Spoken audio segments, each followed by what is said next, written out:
السلام علیکم ورحمۃ اللہ وبرکاتہ، نحمده ونصلی علی رسولہ الکریم، اما بعد فاعوذ باللہ من الشیطان الرجیم، بسم اللہ الرحمن الرحیم، رب اشرح لی صدری ویسر لی امری واحلل عقدۃ من لسانی یفقہوا قولی۔ حدیث نمبر 98، بیماری اور شفا۔ بیماریاں دو طرح کی ہوتی ہیں، ایک روحانی اور ایک جسمانی۔ جہاں تک جسمانی بیماریوں کا تعلق ہے تو اللہ سبحانہ وتعالیٰ نے ان کے لیے زمین سے چیزیں پیدا کی جن میں انسان کے لیے شفا رکھی، اور جہاں تک روحانی بیماریوں کا تعلق ہے تو اللہ سبحانہ وتعالیٰ نے ان کی شفا کے لیے قرآن نازل کیا۔ بہرحال کوئی بیماری ایسی نہیں کہ جس کے لیے اللہ نے دوا نہ اتاری ہو۔ اسی سلسلے کی یہ حدیث ہے، ان ابی ہریرہ رضی اللہ عنہ عن النبی صلی اللہ علیہ وسلم قال ما انزل اللہ داء الا انزل له شفاء، کتاب الطب۔ ابو ہریرہ رضی اللہ عنہ نبی کریم صلی اللہ علیہ وسلم سے روایت کرتے ہیں، آپ صلی اللہ علیہ وسلم نے فرمایا، اللہ نے کوئی ایسی بیماری نہیں اتاری جس کی دوا نہ اتاری ہو۔ ما انزل اللہ داء، یعنی اللہ نے جو بھی کوئی بیماری پیدا کی ہے اس کے لیے شفا کا سبب بھی پیدا کیا ہے، یعنی جسمانی بیماریوں کے لیے بھی اور روحانی بیماریوں کے لیے بھی، یعنی کوئی بھی بیماری ایسی نہیں۔ ما انزل اللہ داء الا انزل له شفاء، مگر یہ کہ اس کی شفا بھی رکھی ہے اللہ نے۔ تو چونکہ اللہ سبحانہ وتعالی نے آسمانی اسباب کے ذریعے بیماری کی شفا کو پیدا کیا تو اس کے لیے اتارنے کا لفظ آیا ہے، انزلہ، اتارا۔ انزال کے کئی ایک معنی علماء نے یہاں پر کیے ہیں۔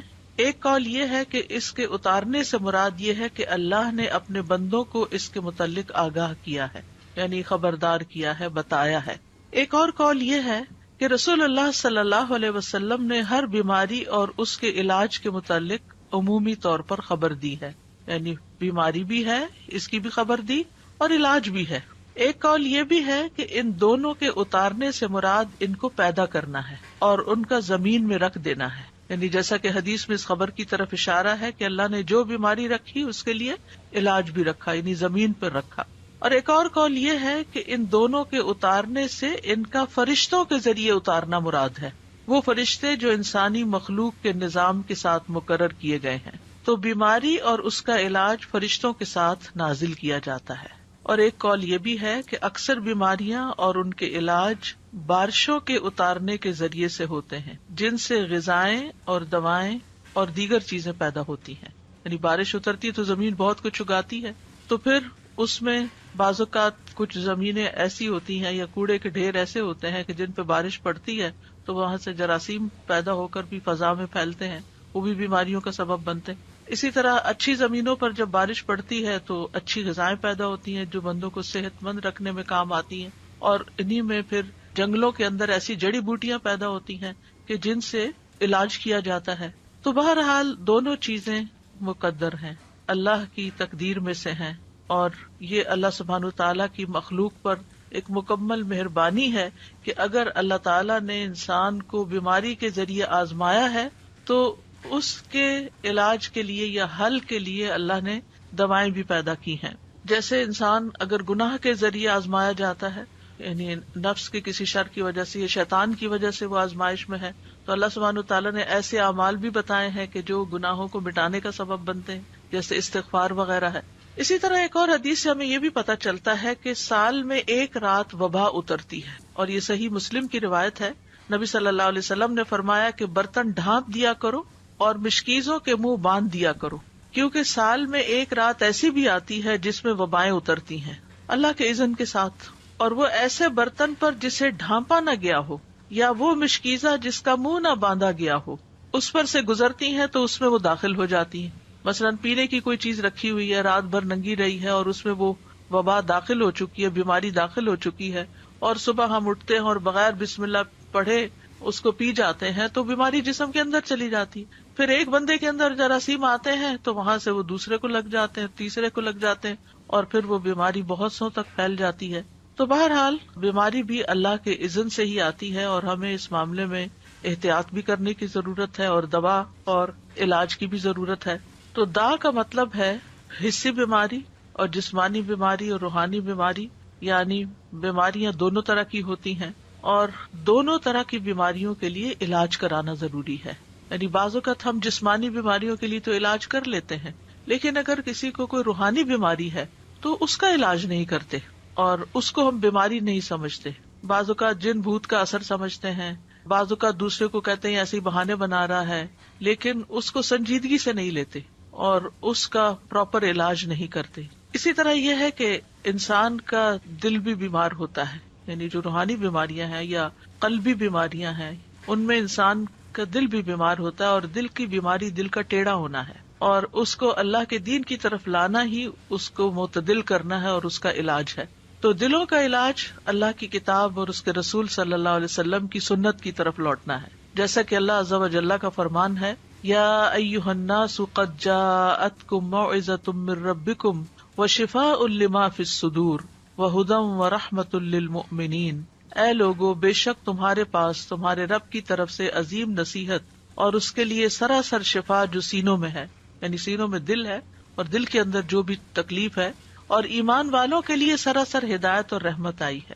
تو اس لیے قلبی بیماریوں کا علاج، دل کی بیماریوں کا علاج، روحانی بیماریوں کا علاج قرآن سے کرنا چاہیے، کیونکہ خود قرآن نے خبر دی ہے کہ وہ شفا ہے، شفاء لما فی الصدور، جو سینوں کے اندر ہے. اور اللہ عز و جل کی کتاب سے زیادہ افضل کوئی چیز نہیں کہ جس کے ساتھ انسان اپنے دل کا علاج کر سکے، لیکن اس کے لیے ضروری ہے کہ اخلاص کے ساتھ اس کی قرأت کرے، اس کو پڑھے، اس میں غور و فکر کرے اور کسی بھی قسم کا اس کے ساتھ ایک تعلق قائم رکھے. اسی طرح بعض اوقات پورا قرآن اگر نہیں بھی پڑھتا یا بہت زیادہ تلاوت مریض نہیں بھی کر سکتا تو قرآن مجید سے سلیکٹڈ آیات بھی اس کو پڑھنے کے لیے دی جا سکتی ہیں. مثال کے طور پر آیت کریمہ جو ہے لا الہ الا انت سبحانک انی کنت من الظالمین، یہ قرآن کی ایک آیت ہے، اور اس میں یہ بھی ہے کہ کذالک ننجی المؤمنین، کہ ہم باقی مومنوں کو بھی ایسے نجات دیتے ہیں جیسے یونس علیہ السلام کو اس آیت کے پڑھنے کی وجہ سے نجات دی. تو اس لیے وہ ایک آیت کو بھی اگر کئی دفعہ دہراتا ہے تو اس میں کوئی حرج کی بات نہیں ہے، کیونکہ قرآن و سنت سے غم اور رنج کا علاج یہ آیت کریمہ کی شکل میں ثابت ہے. لیکن ایک بات یاد رکھیے کہ تجربہ نہ کیجیے کہ اچھا اگر قرآن شفا ہے، میں ذرا ایکسپیریمنٹ کر کے دیکھتا ہوں کہ میری اس بیماری میں قرآن کے پڑھنے سے شفا ہوتی ہے یا نہیں. تو ایسے لوگوں کو شفا نہیں ہوتی کہ جو تجربے کی غرض سے یہ کام کرتے ہیں. ہمیں پورے یقین کے ساتھ، ایمان کے ساتھ اس بات کو لینا چاہیے کہ اللہ تعالیٰ نے جب کہہ دیا قرآن شفا ہے تو پھر وہ شفا ہی ہے اور اس کے ذریعے شفا حاصل ہوگی. بہرحال اس حدیث سے یہ بھی پتہ چلتا ہے کہ اللہ نے جو بھی کوئی بیماری اتاری ہے اس کی دوا بھی اتاری ہے، اور اگر دوا اتاری ہے تو پھر ہمیں کیا کرنا چاہیے؟ دوا لینی چاہیے، علاج کروانا چاہیے. بعض لوگ اپنی سستی اور کوتاہی کے باعث علاج نہیں کرتے، صرف اللہ پہ ڈال دیتے ہیں. اللہ تعالیٰ تو سبھی کچھ کر سکتا، اس کے لیے تو کچھ مشکل ہی نہیں، وہ تو اول درجے میں بیماری بھی نہ بھیجے آپ کی طرف. لیکن یہ ہے کہ دنیا چونکہ امتحان کے لیے ہے، اور اللہ تعالیٰ نے قرآن مجید میں ہمیں یہ بھی بتا دیا ہے کہ ہم تمہیں آزمائیں گے. تو لوگوں کے امتحان مختلف طرح سے ہوتے رہتے ہیں، اور اس میں مومن کا رویہ بالکل مختلف ہوتا ہے. مومن کے لیے بیماری اگرچہ ایک آزمائش ہوتی ہے، تکلیف ہوتی ہے، لیکن اس کے سبب اس کے گناہ دھلتے رہتے ہیں. ہر پین کے بدلے، ہر تکلیف، ہر پریشانی جو جسم پر انسان کی آتی ہے، آفت، اس کے بدلے اس کے گناہ دھلتے ہیں. پھر اسی طرح یہ ہے کہ جب وہ اس پر صبر کرتا ہے تو اس صبر کا اس کو اجر ملتا ہے. ایک اور خیر آ گئی، اور یہ خاص لوگوں کی علامت ہوتی ہے. یعنی عام لوگوں کے گناہ جھڑتے، خاص لوگوں کو صبر کا اجر ملتا ہے، اور خاص الخاص لوگ جو ہیں وہ اللہ کی قضا پہ رضا بھی رکھتے ہیں. یعنی راضی بالقضا جب ہوتے ہیں تو ان کا اجر کئی گنا زیادہ بڑھ جاتا ہے. تو اس طرح مومن کے لیے ایک بیماری جو ہے وہ ایک رحمت کا باعث بن جاتی. وہ آزمائش تو ہے ہی، لیکن اس آزمائش کے اندر بھی ایک رحمت ہوتی. لیکن اس راضی بالقضا ہونے کا مطلب یہ نہیں کہ انسان علاج ہی نہ کرائے، علاج ضرور کروائے، کیونکہ نبی صلی اللہ علیہ وسلم نے فرمایا اللہ کے بندو علاج کیا کرو، کیونکہ اللہ عز و جل نے جو بیماری بھی اتاری ہے اس کے ساتھ اس کی شفا بھی نازل کی ہے، سوائے موت اور بڑھاپے کے. موت کا کوئی علاج نہیں اور بڑھاپے کا کوئی علاج نہیں، کیونکہ اس میں انسان کی اعضاء کمزور ہو چکے ہوتے ہیں تو کوئی چیز ان کے اندر پھر سے جوانی بھر نہیں سکتی. لیکن اس میں بھی انسان کو حت البسا ساتھ ساتھ اپنی کمزوریوں اور بیماریوں کا علاج کرتے رہنا چاہیے، اور اس میں انسان کو مایوس نہیں ہونا چاہیے. اسی طرح ایک اور حدیث سے ہمیں پتہ چلتا ہے، مسند احمد کی حدیث ہے، رسول اللہ صلی اللہ علیہ وسلم نے فرمایا، بے شک اللہ عز و جل نے جب بیماری کو پیدا کیا تو اس کا علاج بھی پیدا کیا، بس اس لیے علاج کیا کرو۔ تو گویا اللہ تعالیٰ کا یہ حکم ماننا جو ہے، رسول اللہ صلی اللہ علیہ وسلم کے ان الفاظ پر یقین رکھتے ہوئے علاج کروانا جو ہے، چاہے وہ تکلیف دہ ہو لیکن اس کو بھی انسان عبادت سمجھے، یعنی علاج کرانے کو بھی عبادت سمجھے کہ میں اللہ اور اس کے رسول کا حکم مان رہا ہوں، انہوں نے ہی کہا ہے کہ علاج کراؤ تو میں علاج کروا رہا ہوں۔ اب اس علاج میں جب اس کا کچھ مال خرچ ہوتا ہے یا وہ علاج کی تکلیف سے گزرتا ہے، کیونکہ بعض علاج جو ہیں وہ سرجری ہوتے ہیں، بعض علاج جو ہے وہ پینفل پروسیس سے گزرتا ہے انسان، اس میں تو وہ بھی سراسر انسان کے لیے عبادت اور اجر کا باعث بن جاتے ہیں۔ اسامہ بن شریک کہتے ہیں، میں نبی صلی اللہ علیہ وسلم کی خدمت میں پہنچا تو دیکھا کہ آپ کے صحابہ آپ کی مجلس میں ایسے بیٹھے تھے گویا ان کے سروں پر پرندے ہوں، یعنی بہت باادب اور پرسکون طریقے سے۔ چنانچہ میں نے سلام کیا اور بیٹھ گیا۔ ادھر ادھر سے بدوی لوگ آئے، بدو جو دیہاتوں میں رہنے والے تھے، اور انہوں نے پوچھا، اللہ کے رسول کیا ہم علاج کر لیا کریں، یعنی کوئی بیماری ہو تو علاج کریں؟ آپ نے فرمایا، دوا استعمال کیا کرو، بلا شبہ اللہ عز و جل نے کوئی بیماری پیدا نہیں کی مگر اس کی دوا بھی پیدا کی ہے، سوائے ایک بیماری کے، یعنی بڑھاپا۔ اچھا، بعض لوگ ہوتے ہیں وہ یہ کہتے ہیں کہ ہم نے آج تک کوئی دوا نہیں کھائی، اور اس میں بڑے فخر سے بتاتے ہیں ہمیں اگر کوئی بیماری ہو تو بس ہم صبر کر لیتے ہیں، بس دم درود سے کام لے لیتے ہیں اور بس ہمارے لیے وہی کافی ہو جاتا ہے۔ الحمدللہ یہ بھی اچھی بات ہے کہ آپ قرآن سے علاج کر لیتے ہیں اور کرنا چاہیے، لیکن اس کا یہ مطلب نہیں کہ کوئی اگر دوا کھا رہا ہے یا دوا کھانا کوئی بری بات ہے، کیونکہ نبی صلی اللہ علیہ وسلم نے کیا فرمایا ہے کہ دوا استعمال کیا کرو، تداوؤ، دوا استعمال کیا کرو۔ تو دوا کھانا جو ہے وہ کوئی غلط کام کرنا نہیں ہے، لیکن دوا سے شفا ملنا اللہ کے اذن سے ہے، دوا کے اندر شفا اللہ نے رکھی ہے، اللہ کے اذن سے شفا ہوتی۔ کوئی یہ نہیں کہہ سکتا کہ میں نے یہ چیز کھائی تو میں ٹھیک ہو گیا، نہیں، چیز نے ٹھیک نہیں کیا، اللہ کے اذن سے ٹھیک ہو گیا، کیونکہ اللہ کا اذن اس کو ہوا کہ اس بندے کے اندر یہ کیفیت پیدا کر دے، اس کی بیماری کی اصلاح کر دے، تو علاج ہو گیا، شفا ہو گئی۔ پھر اسی طرح آپ صلی اللہ علیہ وسلم نے فرمایا، علاج کروانا تقدیر کا حصہ ہے، اگر بیماری تقدیر سے ہے تو علاج بھی تقدیر سے ہے، اور یقیناً علاج اللہ تعالیٰ کے حکم سے ہی فائدہ دیتا ہے، علاج اللہ تعالیٰ کے حکم سے ہی فائدہ دیتا ہے۔ تو علاج کروانے کے کچھ اصول ہمارے دین نے ہمیں بتائے ہیں۔ نمبر 1 یہ کہ اللہ کو شافی مانا جائے، یعنی یہ یقین رکھا جائے کہ اللہ ہی شفا دیتا ہے۔ سورۃ الشعراء میں آتا ہے، وَإِذَا مَرِضْتُ فَهُوَ يَشْفِينِ، اور جب میں بیمار ہوتا ہوں تو وہی مجھے شفا دیتا ہے، شفا اللہ ہی کے ہاتھ میں ہے۔ حضرت عائشہ کہتی ہیں کہ رسول اللہ صلی اللہ علیہ وسلم دم کیا کرتے تھے اور یہ دعا پڑھتے تھے، امسح البأس رب الناس بیدک الشفاء لا یکشف الکرب الا انت، اے لوگوں کے رب تکلیف کو دور کر دے، شفا تو تیرے ہی ہاتھ میں ہے، تیرے سوا اس کو دور کرنے والا اور کوئی نہیں۔ پھر اسی طرح ایک روایت میں آتا ہے کہ اللہ ہی طبیب ہے۔ ابو رمثا سے مروی ہے، وہ کہتے ہیں کہ میرے والد نے رسول اللہ صلی اللہ علیہ وسلم سے عرض کیا کہ مجھے آپ اپنی وہ چیز دکھائیں جو آپ کی پشت پر ہے، یعنی وہ جو مہر نبوت تھی، کیونکہ میں طبیب ہوں۔ آپ نے فرمایا، طبیب تو اللہ ہے، بلکہ تو رفیق آدمی ہے، یعنی نرمی کرنے والا ہے، مریض کو تسکین دینے والا، دلاسا دینے والا ہے، اور بیماری کا اصل طبیب تو اللہ ہی ہے، شافی تو وہی ہے جس نے اسے پیدا کیا۔ حضرت ایوب علیہ السلام کی مثال ہمارے سامنے ہے کہ جب ان کی بیماری کو ایک طویل عرصہ گزر گیا تو بھی وہ مایوس نہیں ہوئے، دعا کرنے لگے، وَأَيُّوبَ إِذْ نَادَى رَبَّهُ أَنِّي مَسَّنِيَ الضُّرُّ وَأَنْتَ أَرْحَمُ الرَّاحِمِينَ فَاسْتَجَبْنَا لَهُ فَكَشَفْنَا مَا بِهِ مِنْ ضُرٍّ وَآتَيْنَاهُ أَهْلَهُ وَمِثْلَهُمْ مَعَهُمْ رَحْمَةً مِّنْ عِنْدِنَا وَذِكْرَىٰ لِلْعَابِدِينَ۔ اور ایوب جب اس نے اپنے رب کو پکارا کہ بے شک مجھے تکلیف پہنچی ہے اور تو رحم کرنے والوں میں سب سے زیادہ رحم کرنے والا ہے، تو ہم نے اس کی دعا قبول کر لی، پس اسے جو بھی تکلیف تھی دور کر دی، اور اسے اس کے گھر والے اور ان کے ساتھ ان کی مثل اور عطا کر دیے، اپنے پاس سے رحمت کے لیے اور ان لوگوں کی یاد دہانی کے لیے جو عبادت کرنے والے ہیں۔ تو یہاں پر وہ کہتے ہیں وَأَنْتَ أَرْحَمُ الرَّاحِمِينَ، اللہ آپ ہی سب سے بڑھ کر رحم کرنے والے ہیں۔ تو ہم نے ان کی دعا سن لی اور ان کی تکلیف دور کر دی۔ دوسری چیز یہ کہ اللہ کی کتاب سے علاج کرنا چاہیے۔ سورۃ بنی اسرائیل میں آتا ہے، وَنُنَزِّلُ مِنَ الْقُرْآنِ مَا هُوَ شِفَاءٌ وَرَحْمَةٌ لِّلْمُؤْمِنِينَ، اور ہم قرآن کے ذریعے سے وہ چیز نازل کرتے ہیں جو مومنوں کے لیے شفا اور رحمت ہے۔ حضرت عائشہ سے مروی ہے کہ رسول اللہ صلی اللہ علیہ وسلم ایک مرتبہ ان کے پاس تشریف لائے تو ایک عورت عائشہ رضی اللہ عنہا کا علاج کر رہی تھی یا آپ کو دم کر رہی تھی، تو آپ نے فرمایا کتاب اللہ کے ساتھ اس کا علاج کرو، یعنی قرآن کے ساتھ کرو، رقیہ کرو اس کو۔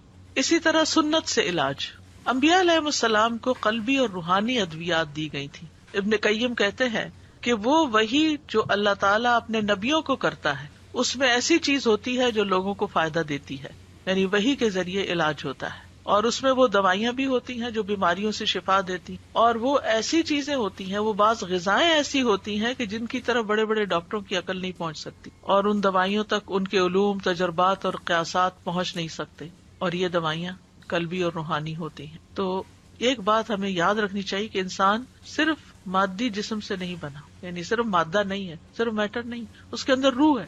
اس لیے اگر آپ صرف دوا سے علاج کریں گے تو وہ کافی نہیں ہے، جب تک کہ آپ اس کی روح کا بھی علاج نہ کریں، خصوصاً روحانی بیماری بھی۔ کچھ بیماریاں ایسی ہوتی ہیں نا کہ جو روحانی بیماری ڈومیننٹ ہوتی ہے اور اس کے اثر میں جسمانی بیماری بھی ہوتی ہے، اور کبھی ایسا ہوتا ہے کہ جسمانی بیماری ہوتی ہے اور اس کے اثر سے انسان کی روح بھی بیمار پڑ جاتی، کیونکہ دونوں ایک دوسرے میں گندے ہوئے ہیں، ان سے الگ نہیں ہے۔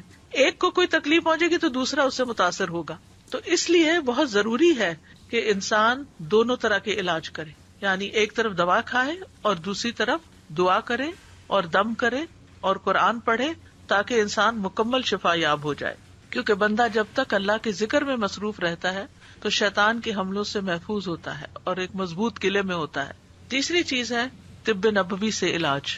تو اب اگر طبیب اللہ ہی ہے تو پھر ہمیں کیا طب نبوی سے علاج کرنا چاہیے، اور طب نبوی کیا ہے، اور کیا کوئی انسان طبیب کہلا سکتا ہے؟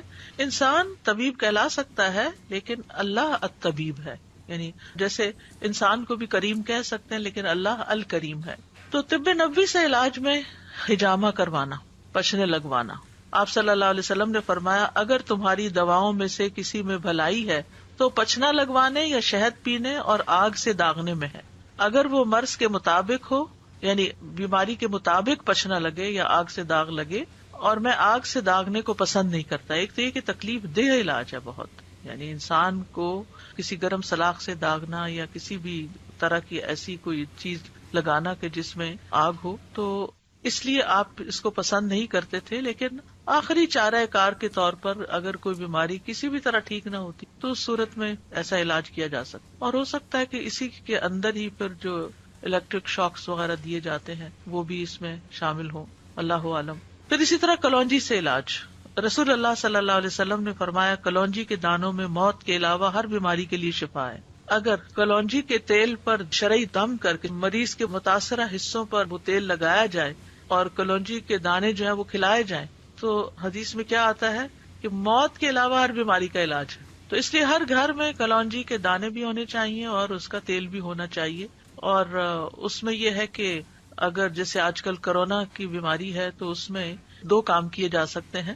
ایک تو یہ کہ کلونجی کے بیج زبردست جراثیم کش ہیں، ان کی دھونی دینی چاہیے، یعنی گھر کو ڈس انفیکٹنٹ کرنے کے لیے جیسے بخور جلاتے ہیں تو اسی طرح کوئلے کے اوپر تھوڑے سے دانے ڈال کے ان کا دھواں جب نکلنے لگے تو اس کو گھر میں گھما دینا چاہیے۔ اس کے بارے میں یہ بھی کہا گیا ہے کہ یہ شیاطین کو بھگانے کا ذریعہ بھی ہے، یہ دھواں شیطانوں کو بہت تکلیف دیتا ہے تو وہ نکل جاتے ہیں، اور اگر ریپیٹڈلی ہوگا تو گھر سے جراثیم وغیرہ بھی نکلیں گے اور شیاطین بھی نکلیں گے اور انشاءاللہ باذن اللہ شفا ہوگی۔ دوسرا یہ ہے کہ لنگز کی بیماریوں میں اس کی بھاپ جو ہے وہ بہت فائدہ دینے والی چیز ہے۔ اسی طرح سر درد میں ناک کے اندر اس کے قطرے چند ڈالے جائیں دونوں طرف تو میگرین وغیرہ کو بہت فائدہ ہوتا ہے۔ اس کے اوپر تو بہت تفصیلی الگ ایک پورا لیکچر ہو سکتا ہے کہ کلونجی کس طرح استعمال کی جا سکتی ہے اور کس طرح فائدہ، لیکن یہ 2 چیزیں جو میں نے بتائی ہیں کہ اس کی دھونی دی جائے اور اس کی بھاپ لی جائے یہ غیر مضر ہیں، اور چند دانے جیسے چٹکی بھر دانے صبح کے وقت پانی کے ساتھ اگر کھا لیے جائیں، اور اگر صبح نہیں یاد رہے تو آپ کے ڈائننگ ٹیبل پر اگر کلونجی رکھی ہوئی ہے تو کھانے کے اوپر بازو کے جیسے آپ نمک چھڑکتے ہیں تو چٹکی بھر دانے، یعنی بہت زیادہ مقدار میں نہیں، کیونکہ پھر ایسا نہ ہو کہ اس کا کوئی ری ایکشن ہو۔ اسی طرح یہ کہ اگر گلے میں خراش وغیرہ ہے تو کلونجی کا تیل اگر رکھا ہوا ہے تو چند قطرے زبان پہ ٹپکا کے آہستہ آہستہ گلے سے گزارے جائیں تو یہ چونکہ جراثیم کش ہے تو گلے کے اندر کے جراثیم، اسی طرح ناک کے اندر کے جراثیم، کیونکہ گلے کی بیماریوں میں بھی ناک میں ڈالنا سب سے زیادہ مفید ہے۔ اگر تھوڑا سا کڑوا لگتا ہے، تکلیف سے محسوس ہوتی ہے، لیکن یہ کہ اس میں فوری طور پر انسان کو ریلیف ملتا ہے اور بہت جلد گلے کی بیماریاں وغیرہ جو ہیں یہ ٹھیک ہوتی ہیں. اور اگر پھیپھڑوں تک نمونیا وغیرہ ہو گیا ہے تو بارہا اگر بھاپ دی جائے اس کی تو بہت فائدہ مند ہے. وکس وغیرہ جو ہے یعنی کہ ایسی چیز ہے کہ جس کے بخارات پھیپھڑوں میں جا کے جم بھی سکتے ہیں، لیکن کلونجی جو ہے وہ مضر نہیں ہے. پھر اسی طرح یہ ہے کہ شہد فائدہ مند ہے. قرآن مجید میں آتا ہے یخرج من بطونها شراب مختلف الوانه فیہ شفاء للناس. اس مکھی میں سے رنگ برنگ کا شربت نکلتا ہے جس میں لوگوں کے لیے شفا ہے. یعنی شہد جو ہے وہ فائدے کی چیز ہے. شہد اگر آپ مہینے میں کم از کم 3 دن خالی پیٹ اس کا چمچ لے لیں صبح یا ایک گھونٹ بھر لیں تو یہ پریونٹیو کیور بھی ہے، یعنی بہت سی بیماریاں لگنے سے انسان محفوظ رہتا ہے. اور اسی طرح نبی صلی اللہ علیہ وسلم پانی میں شہد ملا کر پیا کرتے تھے، ایک بہترین ڈرنک بن جاتا ہے. لیکن بہت ابلتے پانی میں اس کی پراپرٹیز ضائع ہو جاتی ہیں، اس لیے گرم پانی کی بجائے اگر ٹھنڈے پانی میں استعمال کیا جائے تو بہتر ہے. اور خصوصاً اگر موسم ٹھنڈا نہ ہو تو پھر روم ٹیمپریچر پر جو پانی ہے اسی کے اندر شہد ملا کر پینا زیادہ فائدہ مند ہے. پھر آب زمزم، رسول اللہ صلی اللہ علیہ وسلم نے فرمایا زمزم کا پانی اس مقصد کے لیے ہے جس کے لیے وہ پیا جائے.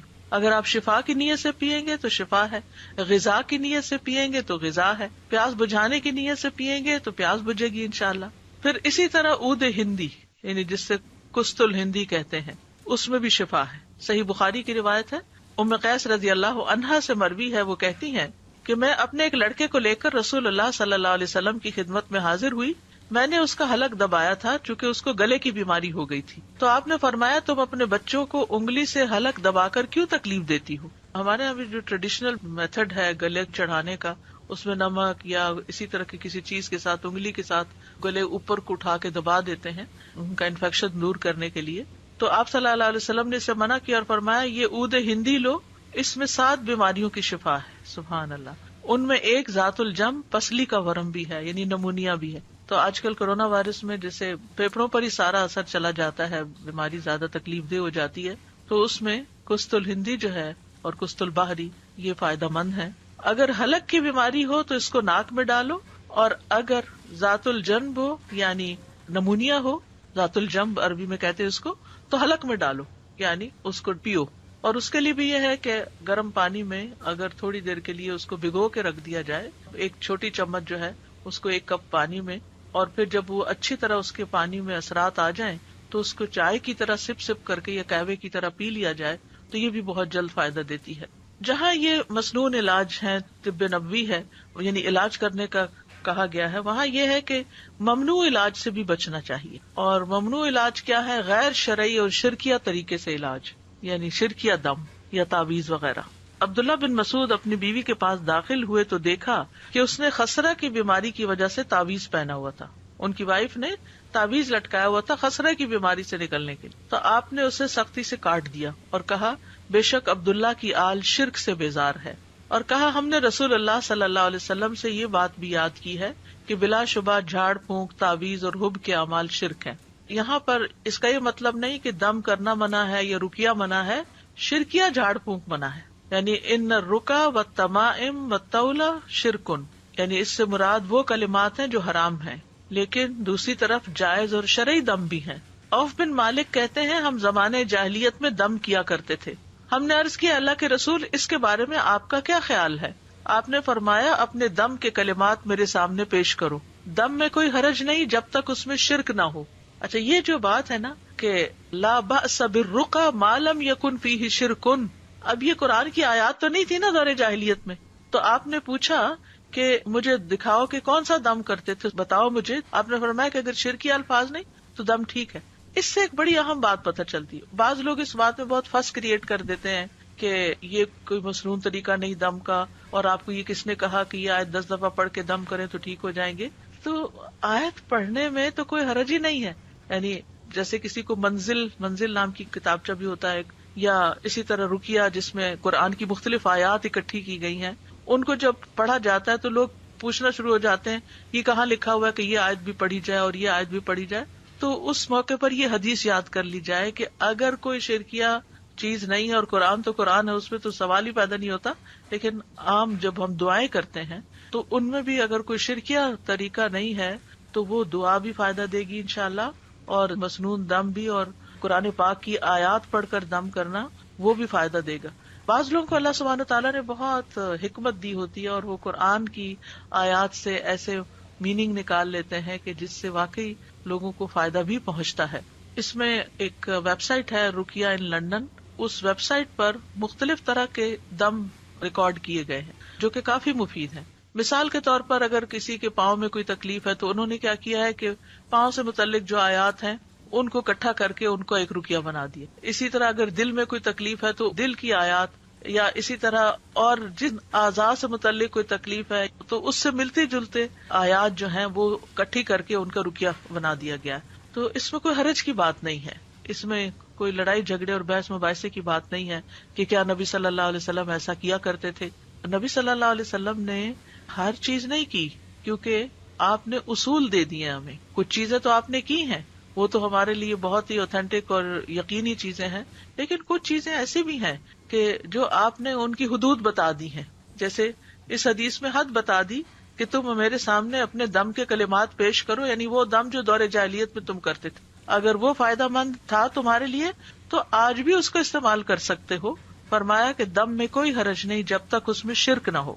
تو اگر شرک پر مبنی ہو یا ایسے الفاظ پر جو سمجھ نہ آ رہے ہوں، بعض لوگ تعویذ لکھے ہوئے ہوتے ہیں اور اس میں ایسے ایسے لفظ لکھے ہوتے ہیں کہ جو سمجھ ہی نہیں آتے، یا نمبرز لکھے ہوئے ہوتے ہیں، تو وہ استعمال نہیں کرنے چاہیے، کیونکہ ان کا نہیں پتا کہ اس میں شیطانوں کو پکارا گیا ہے یا نعوذ باللہ اللہ کے ساتھ کسی اور الہ کو پکارا گیا ہے.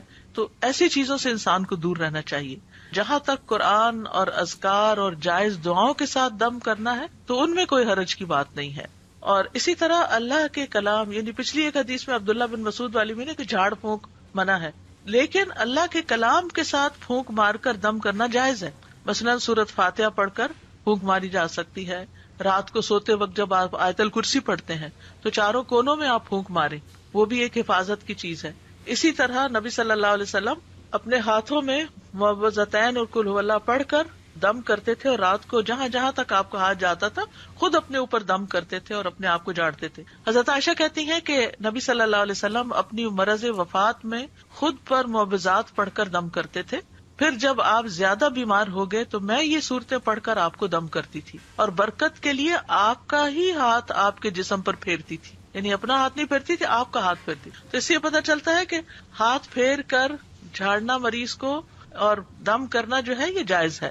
معمر کہتے ہیں میں نے امام زہری سے پوچھا کہ آپ صلی اللہ علیہ وسلم کس طرح دم کیا کرتے تھے. انہوں نے بتایا آپ دم کر کے اپنے دونوں ہاتھوں پر پھونک مارتے، پھر انہیں اپنے چہرے پر پھیر لیتے، اور پھر اس کے بعد یہ کہ باقی جسم کے اوپر بھی جہاں جہاں تک ہاتھ پہنچتا. تو اس حدیث میں دلیل ہے کہ اللہ کے کلام کے ساتھ دم کرنا اور پھونک مارنا یہ جائز ہے.